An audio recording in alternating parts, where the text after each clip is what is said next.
Anton Chejov. Casa con desván. 1.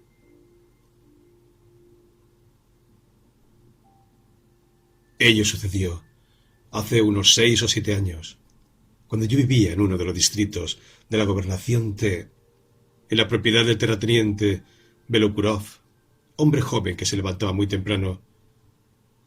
Andaba vestido con una podiopka. Por las noches tomaba cerveza y quejábase siempre de que nadie, ni en ninguna parte, encontraba comprensión. Vivía en una casita en el jardín, mientras que yo me alojaba en la vieja casona señorial, en una enorme sala con columnas, en la cual no había ningún mueble, excepto un amplio diván en el que yo dormía, y una mesa en la cual yo hacía solitarios. Algo aullaba siempre allí en las viejas estufas, aun con tiempo apacible, mientras que, durante las tormentas, toda la casa se estremecía y hasta parecía que se resquebrajaba en pedazos, de modo que uno sentía un poco de miedo, especialmente de noche, cuando las 10 ventanas se iluminaban de repente con los relámpagos. Condenado por el destino a un ocio constante, yo no hacía absolutamente nada. Durante horas enteras miraba por las ventanas al cielo, los pájaros, las alamedas. Leía todo lo que me traían del correo. Dormía. De vez en cuando salía de la casa y vagaba hasta el anochecer. Una vez, cuando regresaba a la casa, penetré sin querer en una finca desconocida. El sol ya se estaba escondiendo y sobre el centeno en flor se extendían las sombras crepusculares. 2 filas de abetos, muy altos, viejos, densamente plantados, formaban una alameda sombría y bella. Sin mucho esfuerzo, traspasé el cerco y avancé por esta avenida, deslizándome sobre las agujas de abeto que cubrían la tierra con una capa de 1 pulgada de espesor. Había silencio y oscuridad, y solo en las cimas de los árboles temblaba, aquí y allá, la resplandeciente y dorada luz que reverberaba con los colores del arco iris en las telas de araña. El aroma de los abetos era muy fuerte, hasta sofocante. Luego doblé por una larga avenida de tilos. También allí notábase el abandono y la vetustez.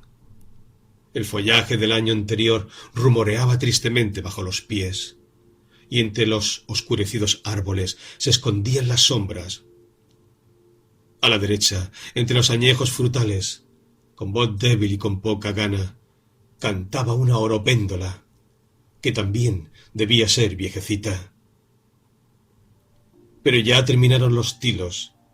Pasé frente a una blanca casa con terraza y con sotabanco, y de repente extendiéronse ante mí un gran patio exterior y un amplio estanque con baños, una multitud de verdes sauces, una aldea en la otra orilla del lago, con un campanario alto y estrecho en el cual ardía la cruz, reflejando los últimos rayos del sol. Por un instante sentí el hechizo de algo familiar, muy conocido, como si ya hubiese visto este mismo panorama hace tiempo, en mi infancia. Y junto al blanco portón de piedra por el cual se pasaba del patio al campo, junto al antiguo y recio portón con leones, estaban, de pie, 2 jóvenes. Una de ellas, la mayor, delgada, pálida, muy bella, con un haz de espesos cabellos castaños y una boca pequeña y voluntariosa, denotaba una expresión severa y apenas reparó en mí. La otra, muy jovencita aún, no tendría más de 17 o 18 años, también delgada y pálida, con una boca grande y con grandes ojos, me miró sorprendida. Al pasar yo delante de ellas, dijo algo en inglés y se mostró confundida.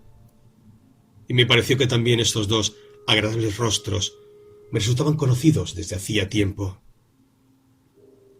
y volví a la casa con la sensación de haber soñado con algo bueno.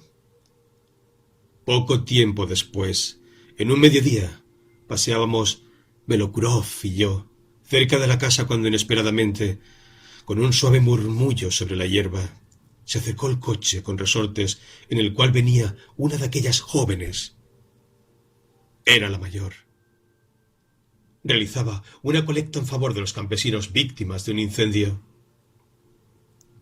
Sin dirigirnos la mirada, muy seria y detalladamente nos contó cuántas casas habían quemado en la aldea Sianovo, cuántos hombres, mujeres y niños se habían quedado sin techo, y cuáles serían las primeras medidas que se proponía tomar el comité de ayuda del cual ella formaba parte. Después de hacernos firmar la lista de suscripción, se la guardó y se dispuso a regresar. «Usted se olvidó de nosotros, Piotr Petrovich», dijo a Belokurov, tendiéndole la mano. «Venga a vernos. Y si monsieur...» Ella dijo mi apellido. «Tiene deseos de ver cómo viven los admiradores de su talento y se digna llegar hasta nuestra casa. Mamá y yo estaremos muy contentas». Hice una reverencia. Cuando ella hubo partido, Piotr Petrovich se puso a explicar. Esta joven, de acuerdo con sus palabras, pertenecía a una buena familia y se llamaba Lidia Volchaninova, mientras la propiedad en la que vivía con su madre y su hermana tenía el nombre de Shelkovka, lo mismo que la aldea del otro lado del lago. En otros tiempos su padre ocupaba un cargo prominente en Moscú, y al morir ostentaba la jerarquía de consejero secreto. No obstante el buen pasar, las Volchaninov vivían en el campo continuamente, en verano y en invierno. Lidia era maestra de la escuela rural en su aldea, y recibía un sueldo mensual de 25 rublos. Para sus gastos empleaba solo este dinero y se enorgullecía de vivir por su propia cuenta. «Es una familia interesante», dijo Belokurov. «Habría que hacerles una visita. Ellas estarían encantadas de recibirlo a usted». En uno de los días festivos, por la tarde, nos acordamos de las Volchaninov y fuimos a verlas. Todas, la madre y sus dos hijas, se encontraban en casa. La madre, Ekaterina Pavlovna, otrora bella por lo visto, pero ahora prematuramente pesada y lenta, enferma de asma, triste y distraída, trató de entretenerme con una conversación sobre la pintura. Enterada por su hija de la posibilidad de mi visita, recordó, aprisa, 2 o 3 paisajes míos que había visto en las exposiciones en Moscú. Y ahora me preguntaba qué era lo que yo deseaba expresar en ellos. Lidia, o Lida, como le llamaban en casa, hablaba más con Belokurov que conmigo. Seria, sin sonreír. Le preguntaba por qué no prestaba ningún servicio en el Zemstvo y por qué no asistía a sus asambleas. «Eso no está bien, Piotr Petrovich», le decía en tono de reproche. «No está bien. Debería de darle vergüenza». «Es verdad, Lida. Es verdad», asentía la madre.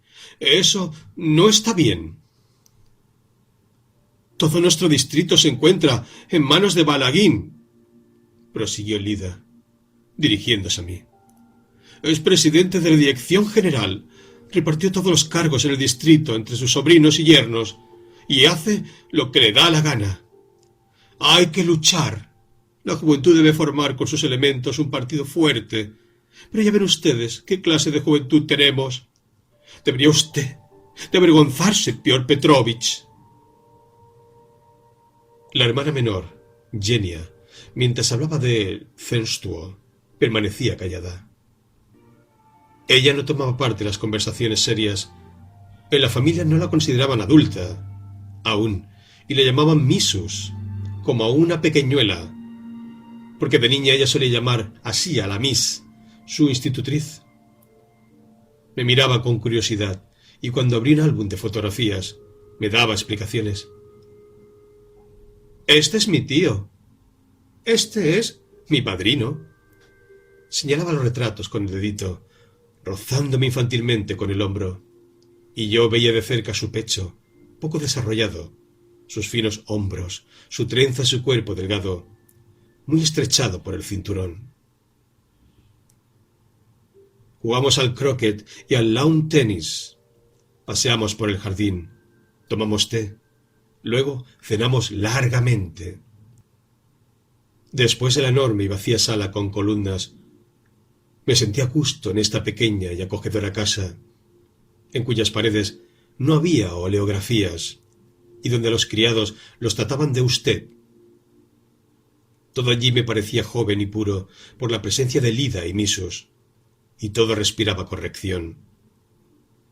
Durante la cena, Lida volvió a conversar con Belokurov sobre el censuo, sobre Balagin, sobre las bibliotecas escolares. Era una joven despierta, sincera y convencida, y resultaba interesante escucharla, aunque hablaba mucho y con voz fuerte, quizás porque se había acostumbrado a hablar así en la escuela. En cambio, Piotr Petrovich, quien desde los tiempos de estudiante tenía la costumbre de transformar a cualquier diálogo en una discusión, hablaba, aburrida, perezosa y largamente, con evidente deseo de parecer un hombre inteligente y avanzado. Gesticulando, volcó la salsera con la manga y se formó un gran charco sobre el mantel. Pero, al parecer, nadie, excepto yo, se dio cuenta de ello.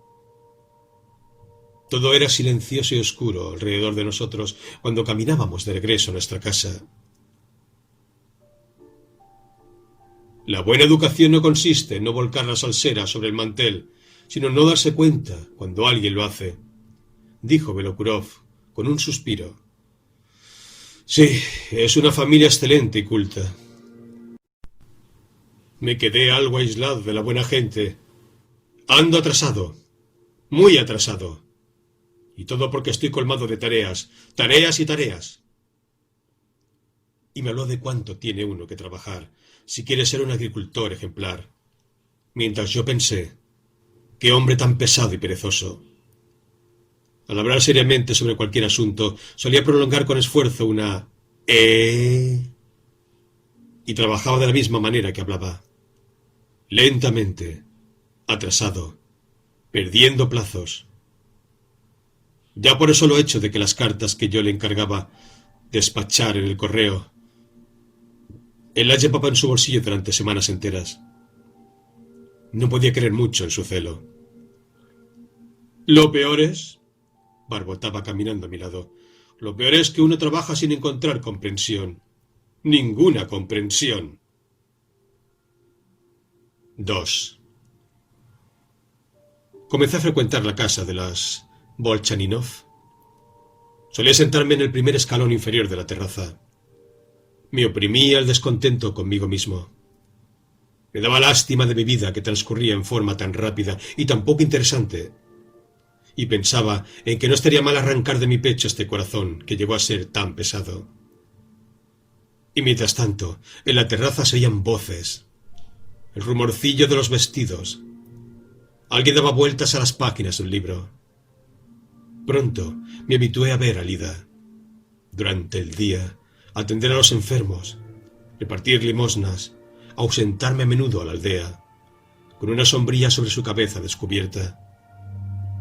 Y por la noche, explayarse en voz alta sobre el censuo y las escuelas.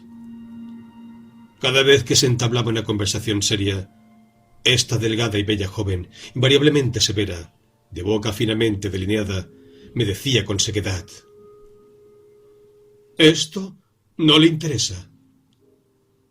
Yo no le caí simpático. No me quería porque era paisajista, porque mis cuadros no mostraban las necesidades del pueblo, y porque era indiferente, según le parecía, a todo aquello en lo que ella creía tan firmemente. Recuerdo que una vez, al viajar por la costa del lago Bailtal, me encontré con un joven buriata que montaba un caballo y vestía con una camisa y un pantalón de tela azul china. Le pregunté si quería venderme su pipa, y mientras hablábamos, miraba con desprecio mi cara europea y sin sombrero, En un instante se hartó de charlar conmigo, azuzó el caballo y se fue galopando. De la misma manera, Lida despreciaba, en mí, a un extraño. Exteriormente no manifestaba en absoluto su desafecto, pero yo lo sentía, y sentado en el primer escalón de la terraza, experimentaba cierta irritación y decía que curar a los campesinos sin ser médico significaba engañarlos, y que no era difícil ser benefactor poseyendo 2000 deciatinas de tierra. Su hermana Misus no tenía preocupación alguna y pasaba el tiempo en el mismo ocio total que yo. Al levantarse por la mañana, enseguida tomaba un libro y se ponía a leer en la terraza, sentada en un hondo sillón, de tal modo que sus pequeños pies apenas tocaban el suelo, o bien escondíase con el libro en una alameda, o se iba al campo. Pasaba todo el día leyendo, los ojos clavados con avidez en el libro, y solo porque su mirada a veces se tornaba fatigada y anonadada, y porque su rostro palidecía mucho, se podía adivinar cómo esta lectura cansaba su cerebro. Cuando yo llegaba a la casa, ella se ruborizaba levemente. Dejaba el libro y con animación, fijando en mi cara sus grandes ojos, me contaba los acontecimientos del día. En el cuarto de los criados había comenzado a arder el hollín de las estufas, o un peón había sacado del estanque un pez grande. En los días hábiles vestía, por lo común, una blusa de colores claros y una falda azul oscura. Paseábamos juntos, arrancábamos guindas para el dulce, andábamos en bote y cuando ella saltaba para alcanzar una guinda o manejaba los remos, sus delgados y débiles brazos traslucían a través de las amplias mangas. O si no, yo pintaba un boceto y ella se quedaba de pie a mi lado y me miraba trabajar con admiración. Un domingo, a fines de julio, llegué a la finca de los Bolchaninov por la mañana, a eso de las 9. Di vueltas por el parque, manteniéndome lejos de la casa. Busqué hongos blancos muy abundantes en aquel verano, dejando marcas cerca de ellos para recogerlos más tarde, junto con Yenia. Soplaba un viento tibio. Vi pasar a Yenia y a su madre, que volvían de la iglesia. Ambas llevaban claros vestidos domingueros, y Yenia sostenía el sombrero a causa del viento. Luego las oí tomar el té en la terraza. Para mí, hombre despreocupado y que buscaba justificación a su ocio constante, estas mañanas dominicales de verano en nuestras fincas resultaban siempre singularmente atrayentes. Cuando el verde jardín, todavía húmedo por el rocío, brilla al sol y parece feliz, cuando cerca de la casa siente el aroma de la reseda y del almendro, cuando los jóvenes acaban de regresar de la iglesia y están tomando el té en el jardín, cuando todos están alegres y llevan puestas ropas agradables, y cuando uno sabe que todas estas hermosas, sanas y satisfechas personas durante todo el largo día no van a hacer nada, siente deseo entonces de que toda la vida fuese así. Y ahora yo estaba pensando lo mismo y paseaba por el jardín, dispuesto a caminar así, sin hacer nada y sin propósito, durante todo el día, todo el verano. Vino Yenia con una canasta. Tenía la expresión como si supiera o presintiera que me encontraría en el jardín. Recogíamos los hongos y conversábamos, y cuando me preguntaba algo, si me adelantaba unos pasos para ver mi cara. Ayer en nuestra aldea se produjo un milagro, me dijo. La renga Pelagia había estado enferma todo el año. Ningún médico y ningún remedio podían ayudarla, pero ayer una vieja curandera le susurró las palabras y ya está bien. No tiene importancia, dije. No se debe buscar milagros solamente junto a los enfermos y los curanderos. ¿Acaso la salud no es un milagro? ¿Y la vida misma? Lo que es incomprensible ya es un milagro. ¿Y usted no le tiene miedo a lo incomprensible? No. Encaro jovialmente los fenómenos que no comprendo y nunca me supedito a ellos. Soy superior a ellos. El hombre debe considerarse por encima de los leones, de los tigres, de las estrellas. Por encima de todo lo que existe en la naturaleza. Hasta por encima de lo que no se comprende y lo que parece milagroso. Si no, no sería un hombre, sino un ratón que teme a todo el mundo. Genia creía que yo, como pintor, sabía muchas cosas y que podía acertar en aquello que no sabía. Quería que la introdujera en la esfera de lo eterno y de lo bello, en aquel mundo sublime que, según su opinión, me era familiar, y por eso hablaba conmigo sobre Dios, sobre la vida eterna, sobre lo milagroso. Y yo, que no pude admitir en mi ser y mi imaginación, después de la muerte, dejarían de existir por siempre jamás, le contestaba. Sí, los hombres son inmortales. Sí, nos espera la vida eterna. Ella me escuchaba, me creía, y no me pedía comprobaciones. Cuando nos dirigimos hacia la casa, se detuvo de repente y dijo: «Nuestra Lida es una persona notable, ¿no es cierto? La quiero entrañablemente, y en cualquier momento podría sacrificar mi vida por ella. Pero dígame». Genia tocó mi manga con el dedo. «Dígame, ¿por qué siempre discute con ella? ¿Por qué se muestra irritado?» «Porque ella no tiene razón». Genia meneó la cabeza negativamente y las lágrimas asomaron a sus ojos. «Qué difícil es comprenderlo», expresó. En ese instante, Lida acababa de regresar de alguna parte, y de pie, junto a la puerta, con un látigo en las manos, esbelta y hermosa, iluminada por el sol, impartía algunas órdenes al peón. Deprisa y hablando en voz alta, atendía a 2 o 3 enfermos. Luego, con aire preocupado, anduvo de una habitación a otra, abriendo un armario tras otro. Se dirigió al sotabanco. Durante un rato estuvieron buscándola y llamándola para almorzar, y llegó cuando ya habíamos tomado la sopa. No sé por qué recuerdo y amo estos detalles, como también recuerdo vivamente todo aquel día, aunque no había ocurrido nada especial. Después de comer, Jenny estuvo leyendo recostada en su hondo sillón, mientras que yo me senté en el escalón inferior de la terraza. Permanecimos callados. El cielo fue cubriéndose de nubes y comenzó a caer una fina llovizna. Pero hacía calor. El viento había cesado y parecía que el día nunca iba a tener fin. En la terraza apareció Ekaterina Pavlovna, soñolienta, con un abanico. «¡Oh, mamá!», dijo Genia, besándole la mano. «El dormir de día te hace mal». Se adoraban la una a la otra. Cuando una de ellas iba al jardín, la otra ya estaba en la terraza, y mirando los árboles llamaba: «¡Ea! ¡Genia!»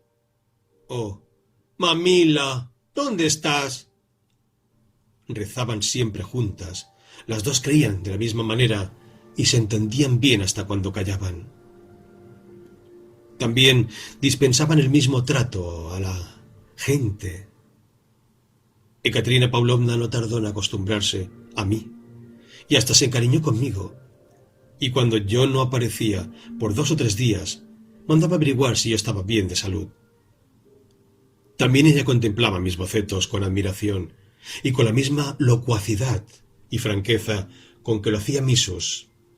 Me contaba cuanto ocurría con frecuencia, confiándome sus secretos domésticos. Veneraba a su hija mayor. Lida no era cariñosa y solo hablaba de cosas serias. Vivía una vida particular, y para su madre y su hermana era el mismo personaje sagrado que para los marineros lo es el almirante, que pasa todo el tiempo en su camarote. «Nuestra Lida es una persona notable», decía la madre con frecuencia. ¿No es cierto? Y ahora, mientras lloviznaba, estábamos conversando sobre Lida. «Eres una persona notable», insistió la madre, y añadió en voz baja y mirando con miedo en su derredor, como si estuviera complotando. «A personas como ella hay que buscarlas de día, con un farol. Aunque, ¿sabe? Empiezo a sentirme algo inquieta. La escuela, los botiquines, los libros, todo eso está bien, pero ¿por qué caer en los extremos? Es que ella tiene 23 años cumplidos y es hora de pensar con seriedad en sí misma. Porque si no, con los libros y con los botiquines pasará la vida misma, y una ni se dará cuenta. Debe casarse». Genia, pálida de tanto leer, con el peinado algo desordenado, levantó la cabeza y mirando a su madre dijo, como para sí misma: «Mamila, todo depende de la voluntad divina». Y volvió a sumirse en la lectura. Llegó Belokurov, vestido con podiopka y con camisa bordada. Jugamos al croquet y al lawn tenis. Luego, al anochecer, cenamos largamente, y Lida de nuevo habló de las escuelas y de Balagín, el que tenía todo el distrito en sus manos. Al irme aquella noche de la casa de los Bolchaninov, me llevé la impresión de un día ocioso y largo, muy largo, con la triste sensación de que todo termina en este mundo, por más largo que sea.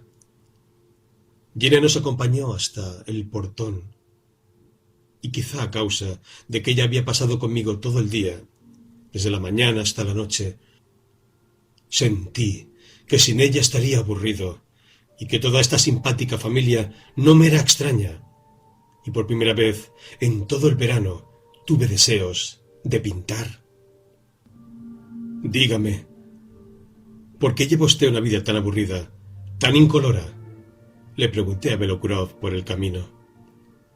Mi vida sí es aburrida, pesada y monótona, porque soy pintor, soy un hombre raro. Estoy, desde mis años juveniles, maltratado por la envidia, por el descontento conmigo mismo, por la falta de fe en mi actividad. Soy siempre pobre, soy un vagabundo. Pero usted es un hombre normal, sano, es un terrateniente, un señor. ¿Por qué vive usted en forma tan poco interesante? ¿Por qué toma usted tan poco de la vida? ¿Por qué, por ejemplo, no se ha enamorado usted de Lida o de Genia? «Usted olvida que yo amo a otra mujer», respondió Belokurov. Referíase a su amiga Lyubov Ivanovna, que vivía con él en la casita del jardín. Era una gruesa dama, con aire de importancia, parecida a una gansa bien alimentada. Todos los días la veía pasear por el jardín con ropas rusas adornadas con abalorios, llevando una sombrilla, y a cada rato la criada la llamaba «hora para comer», «hora para tomar el té». Unos 3 años antes había alquilado la casita para veranear y se quedó allí, por lo visto, para siempre. Era unos 10 años mayor que él y lo manejaba con severidad, de tal modo que, para ausentarse de la casa, él debía pedirle permiso. A menudo sollozaba con voz de hombre, y entonces yo mandaba decirle que si no dejaba sollozar, me iría de la casa, y los sollozos cesaban. Al llegar a casa, Belokurov sentóse sobre el diván y frunció el ceño meditabundo, mientras que yo me puse a caminar por la sala sintiendo una leve emoción, como un enamorado. Tenía ganas de hablar de las Bolchaninov. Lidia solo puede amar a un funcionario de Zenstuo, entusiasmado, igual que ella, con los hospitales y las escuelas, dije. Por una joven así no solo se puede ingresar en el Zenstuo, sino también gastar un par de zapatos de hierro, como en el cuento de hadas. ¿Y Misus? ¡Qué delicia es esta Misus! Belokurov se puso a hablar largamente, estirando las acerca de la enfermedad del siglo, el pesimismo. Hablaba con seguridad y en un tono desafiante, como si yo discutiera con él. Centenares de versas de la desierta, monótona y quemada estepa no pueden causar tanto tedio como un hombre que está sentado, habla y no sabe cuándo se irá. No se trata de pesimismo ni de optimismo, observé con irritación. Lo que ocurre es que el 99% de los hombres carece de inteligencia. Belokurov lo tomó muy a pecho, se mostró enojado y se fue. El príncipe está de visita en Malosemovo. Te manda saludos, decía Lida a su madre al regresar de un viaje y quitándose los guantes. Contó muchas cosas interesantes. Prometió volver a plantar la cuestión del puesto médico de Malosemovo en la asamblea provisional, pero dice que hay pocas esperanzas. Y, dirigiéndose a mí, añadió: disculpe, siempre olvido que esto no le puede interesar. Sentí irritación. ¿Y por qué no me puede interesar?, le pregunté, encogiéndome de hombros. No le place conocer mi opinión, pero le aseguro que esta cuestión me interesa vivamente. ¿Sí? Sí. A mi juicio, un puesto de médico en Malosemovo no es necesario en absoluto. Mi irritación se transmitió a ella. Me miró, entrecerrando los ojos, y preguntó: ¿qué se necesita entonces? ¿Paisajes? Tampoco los paisajes. Allí no se necesita nada. Ella terminó de quitarse los guantes y abrió el diario que acababa de traer del correo. Al cabo de un minuto, observó en voz baja, conteniéndose, por lo visto. La semana pasada, Ana murió al dar a luz. De haber existido cerca un puesto médico, ella hubiera salvado la vida. Y los señores paisajistas, me parece, debieron de tener algunas convicciones al respecto. Tengo una convicción bien definida al respecto, respondí, mientras ella se escondía detrás del diario como si no quisiera escucharme. A mi juicio, los puestos médicos, las escuelas, las bibliotecas, los botiquines, dadas las condiciones existentes, no sirven sino para la opresión. El pueblo está atado con una gran cadena, y ustedes, lejos de cortarla, le agregan nuevos eslabones. He aquí mi convicción. Ella levantó la mirada hacia mí y sonrió burlonamente, pero yo proseguí tratando de resumir mi idea principal. Lo importante no es que Ana haya muerto del parto, sino el hecho de que todas estas Anas, Mauras Pelagias, encorvan sus espaldas desde el amanecer hasta la noche, se enferman a causa de trabajo excesivo. Durante toda la vida tiemblan por sus hijos, hambrientos y dolientes. Durante toda la vida temen a las enfermedades y a la muerte. Durante toda la vida tratan de curarse, pero se marchitan temprano, envejecen temprano y mueren en el hedor y en la suciedad. Sus hijos, al crecer, recomienzan la misma historia, y así transcurren centenares de años y miles de millones de personas viven peor que las bestias, solo por un mendrugo de pan, sintiendo un miedo continuo. Lo terrible de su situación está en que no tienen tiempo de pensar en su alma, no tienen tiempo de recordar la imagen humana, el hambre, el frío, el miedo bestial, la enormidad del trabajo, cual aludes de nieve. Les obstruyeron todos los caminos hacia la actividad espiritual. Es decir, a lo que distingue al hombre del animal y que constituye lo único por lo cual vale la pena vivir. Ustedes acuden en su ayuda con hospitales y escuelas, pero, lejos de liberarlos de sus ataduras, por el contrario, los esclavizan más aún, ya que al introducir en su vida nuevos prejuicios, ustedes aumentan el número de sus necesidades, sin hablar de que por los emplastos y por los libros ellos deben pagar al censtuo, o sea, doblar aún más la espalda. No voy a discutir con usted, dijo Lida bajando el diario. Todo esto lo he oído ya. Solo le diré una cosa. No debe uno quedarse sin hacer nada. Es verdad, nosotros no estamos salvando a la humanidad entera, y puede ser que estemos equivocados en muchas cosas, pero hacemos lo que podemos, y tenemos razón. El más alto y sagrado propósito de una persona culta es servir al prójimo, y tratando de servirlo como podemos. A usted no le agrada, pero uno no puede satisfacer a todo el mundo. Es verdad, Lida. Es verdad, dijo la madre.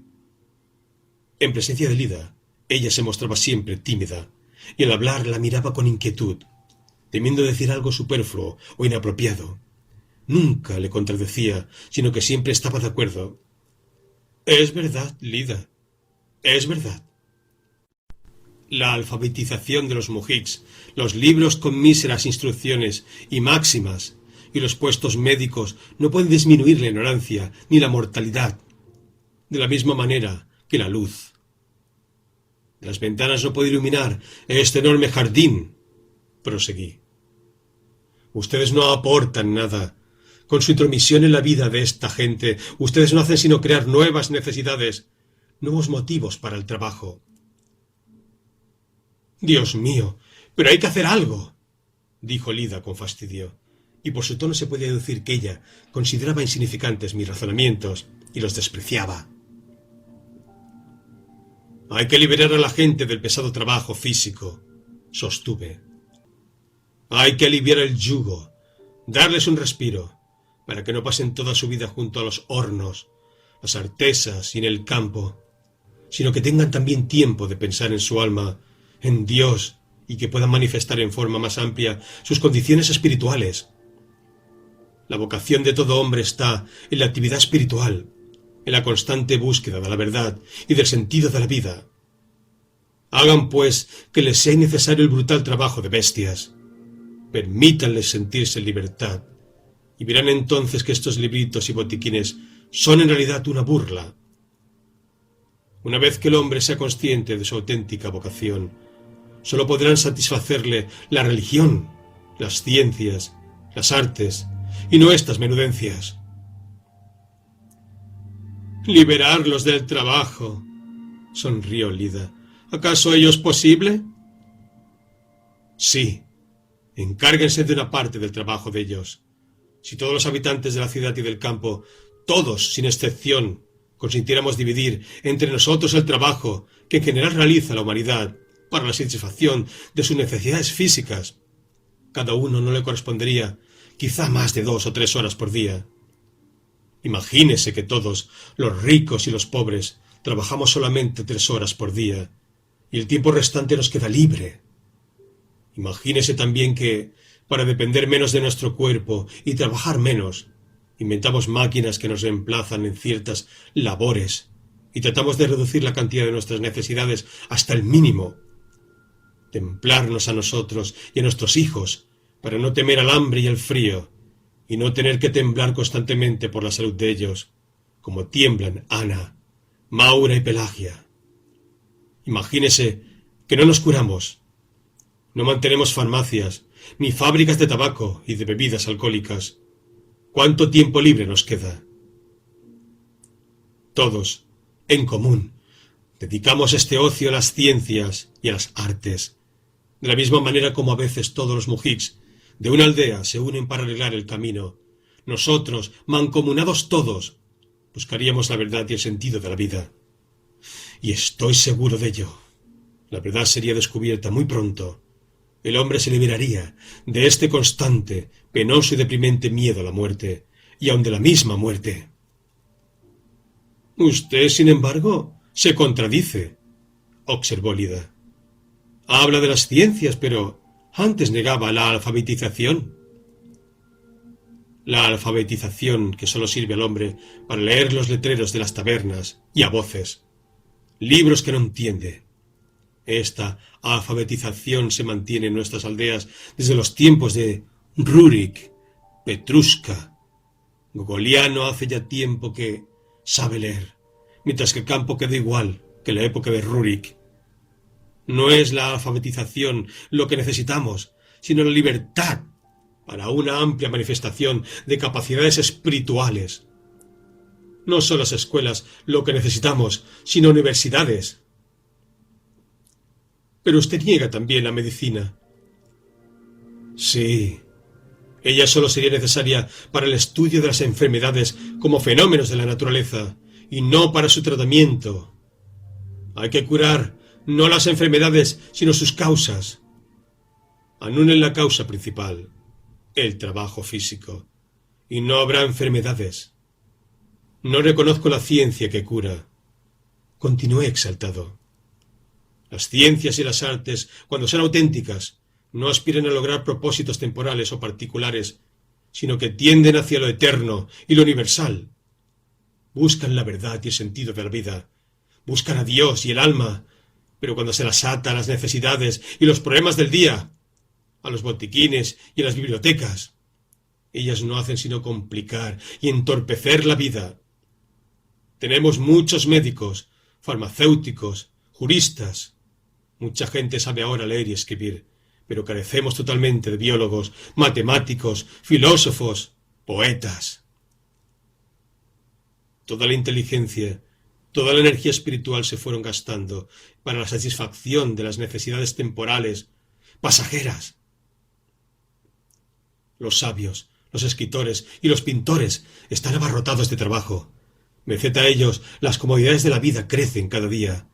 Las necesidades del cuerpo se multiplican, mientras que la verdad queda lejos todavía. Y el hambre sigue siendo el animal más feroz y menos pulcro. Y todo contribuye para que la humanidad, en su mayoría, se degenere y pierda para siempre su vitalidad. En estas condiciones, la vida de un pintor no tiene sentido. Y cuanto más talento tiene, tanto más extraño e incomprensible es su papel, ya que resulta que él trabaja para la diversión de un animal feroz y sucio, sosteniendo el orden existente. Y yo no quiero trabajar y no trabajaré. No precisamos nada, que se hunda la tierra en el infierno. Missus, vete a tu cuarto, dijo Lida a su hermana, considerando por lo visto mis palabras como dañinas para una señorita tan joven.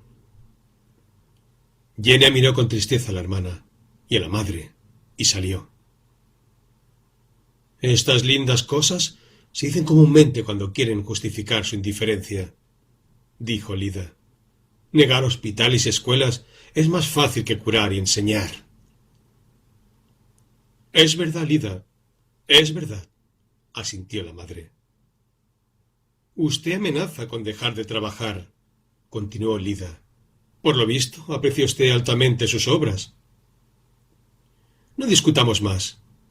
Nunca llegaremos a un acuerdo, ya que la más imperfecta de las bibliotecas o farmacias a las cuales se refirió usted con tanto desprecio, para mí es más importante que todos los paisajes del mundo. Y enseguida, dirigiéndose a la madre, habló en un tono muy distinto. El príncipe está muy delgado y ha cambiado mucho desde que estuvo en nuestra casa. ¿Lo mandan a Vichy? Ella contaba a su madre las cosas acerca del príncipe para no hablar conmigo. Su cara ardía y, para ocultar su agitación, se inclinó hacia la mesa, como miope, y aparentó leer el diario. Mi presencia era desagradable. Me despedí y me retiré. 3. Afuera, todo era paz. La aldea del otro lado del lago dormía ya. No se veía ninguna lucecita, y solo en el agua brillaban apenas los pálidos reflejos de las estrellas. Junto al portón de los leones, inmóvil, Jenny me esperaba de pie para acompañarme un trecho. Todos están durmiendo en la aldea, le dije, tratando de distinguir su rostro en la oscuridad, y vi sus oscuros y tristes ojos fijarse en mí. El tabernero y el cuatrero duermen tranquilos, mientras que nosotros, gente de bien, nos irritamos el uno al otro discutiendo.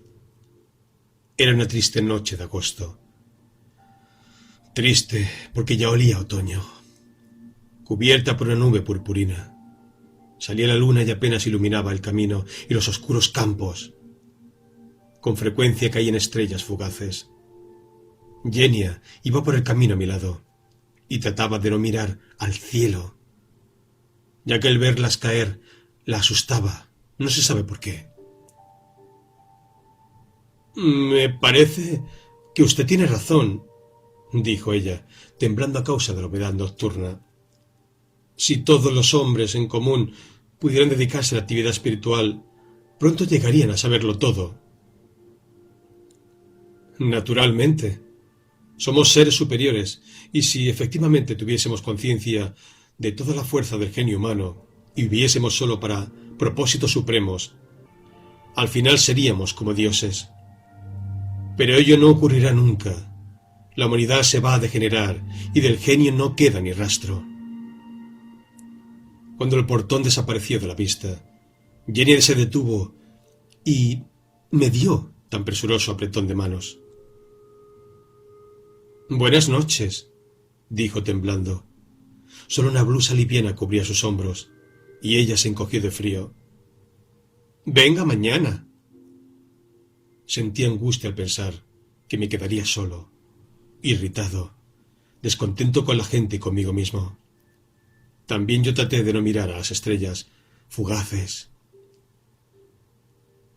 «Quédese conmigo un minuto más», le dije. «Le ruego». Yo amaba a Genia. La amaba. Quizá porque solía recibirme y me acompañaba para despedirme, porque me miraba con ternura y admiración. Cuán bellos y conmovedores eran su rostro pálido, su cuello fino, sus delgados brazos, su fragilidad, su ocio, sus libros y su inteligencia. Yo sospechaba en ella una inteligencia notable. Admiraba la amplitud de sus ideas. Quizá porque ella pensaba de otra manera que la hermosa y severa Lida, que no me quería. Yo le agradaba a Genia como pintor. Conquisté su corazón con mi talento y sentía un apasionado deseo de pintar solo para ella, soñando con ella como mi pequeña reina, que junto conmigo poseería estos árboles, campos, la niebla, el alba, esta naturaleza maravillosa e encantadora, pero entre la cual me sentía hasta entonces desesperadamente solo e inútil. «Quédese un minuto más», supliqué. «Le imploro». Me quité el abrigo y cubrí sus hombros helados. Temiendo mostrarse fea y ridícula con el gabán masculino, ella se lo quitó, riendo, y entonces la abracé y comencé a besar su cara, sus hombros, sus brazos. «Hasta mañana», susurró ella, y con cuidado, como si temiera alterar el silencio de la noche, me abrazó. «Tengo que contarlo todo enseguida, mamá, y a mi hermana, pues no tenemos secretos entre nosotras. Me da mucho miedo, no por mamá, ella lo quiere, pero Lida...» Y se dirigió corriendo hacia el portón. «¡Adiós!», gritó. Luego, durante unos 2 minutos, la oí correr. No tenía ganas de volver a casa, y además no había para qué volver allá. Me quedé parado un rato, meditando, y desanduve lentamente el camino para dirigir una mirada más a la casa en que vivía ella. Simpática, ingenua y vieja casa, me parecía mirarme con las ventanas de su sotabanco y comprenderlo todo. Pasé por delante de la terraza. Me senté en un banco junto a la plazoleta de la Lawn Tennis, bajo un añoso olmo, y desde la oscuridad contemplé la casa. Las ventanas del sotabanco, donde vivía Missus, ilumináronse con una luz brillante, luego con otra atenuada y verde. La lámpara fue cubierta con una pantalla. Moviéronse algunas sombras. Me sentí embargado de ternura, silencio y satisfacción conmigo mismo. Satisfacción por haberme apasionado y enamorado. Pero al mismo tiempo me molestaba la idea de que allí mismo, a pocos metros de mí, en una de las habitaciones de la casa, vivía Lida, que no me quería y quizá me odiaba. Estuve esperando que saliera Genia, y al aguzar el oído me parecía oír hablar a alguien en el sotabanco. Transcurrió cerca de 1 hora. La verde luz se había apagado y las sombras dejaron de verse. La luna ya se encontraba alta, encima de la casa, iluminaba el jardín durmiente y los caminitos. Las dalias y las rosas en el parterre, frente a la casa, veíanse con nitidez y parecían todas del mismo color. El aire se hacía muy frío. Salí del jardín, levanté del suelo mi sobretodo y me encaminé lentamente a mi casa. Al día siguiente, cuando llegué por la tarde a la casa de los Bolchaninov, la puerta de vidrio que daba al jardín estaba abierta de par en par. Me senté en la terraza, esperando que detrás del parterre, en la plazoleta o en una de las alamedas, no tardara en aparecer Genia, o bien desde alguna de las habitaciones llegara a oírse su voz. Luego pasé a la sala, al comedor. No había un alma. Del comedor, a través de un largo pasillo, fui al vestíbulo. Luego me dirigí nuevamente al comedor. En el pasillo había varias puertas y detrás de una de ellas resonaba la voz de Lida. «En la rama de un árbol», pronunciaba ella en voz alta y arrastrando las sílabas, probablemente dictando. «Bien ufano y contente, con un queso en el pico, estaba... ¿Quién está allí?», llamó de repente al oír mis pasos. «Soy yo». «Ah, disculpe, no puedo salir ahora. Estoy dando clase a Dasha». «¿Ekaterina Pavlovna está en el jardín?». «No. Ella y mi hermana partieron esta mañana de visita a nuestra tía en la gobernación de Penza.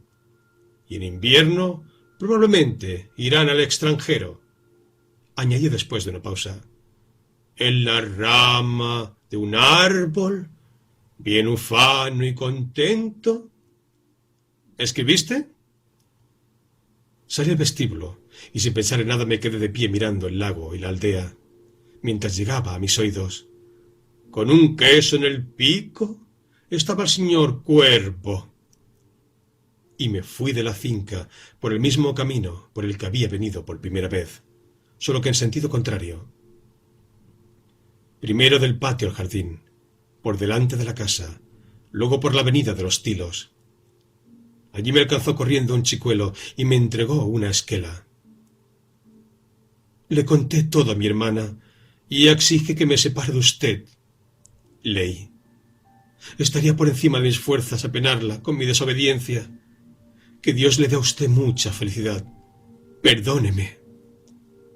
Si supiera usted con cuánta amargura lloramos, mamá y yo». Luego la oscura avenida de abetos, el cerco caído, por el campo donde aquella vez florecía el centeno y vociferaban las codornices, ahora pagaban las vacas y los caballos trabados. Allá y acá, sobre las colinas, verdeaba intensamente la sementera de otoño. Invadíame un humor sobrio y prosaico, y sentí vergüenza por todo lo que había hablado en casa de las Bolchaninov, y volví a sentir el tedio de la vida. Al regresar a casa, hice las maletas y por la noche partí para Petersburgo. No he vuelto a ver a las Bolchaninov. No hace mucho, en el viaje a Crimea, encontréme en el tren con Belokurov. Igual que antes, vestía un podriovka y una camisa bordada. Y al preguntarle yo sobre su salud me respondió: «La debo a sus oraciones». Nos pusimos a conversar. Había vendido su finca y comprado otra, más pequeña, a nombre de Lubov Ivanovna. Acerca de las Bolchaninov contó poca cosa. Lida, según sus palabras, vivía siempre en Shelkovka y enseñaba a los chicos en la escuela. Poco a poco ella logró reunir un círculo de personas que le eran simpáticas y que, llegando a constituir un partido fuerte en las últimas elecciones del censo, desplazaron a Balagin, que hasta entonces tenía en sus manos a todo el distrito. En lo que atañe a Yenia, Belokurov solo pudo comunicar que ella no vivía en su casa y que no sabía dónde se encontraba. Comienzo a olvidar ya la casa de Sotabanco, y solo alguna vez, cuando escribo o leo, de repente, sin causa ninguna, me acuerdo, ora de la luz verde de la ventana, ora del ruido de mis pasos, que resonaban de noche en el campo, cuando enamorado volví a mi casa, frotando las manos por el frío. Y con menos frecuencia aún, en momentos cuando me oprime la soledad y estoy triste, empiezo a recordar vagamente, y me parece entonces que a mí también alguien me recuerda, me espera y que nos encontraremos. Missus, ¿dónde estás?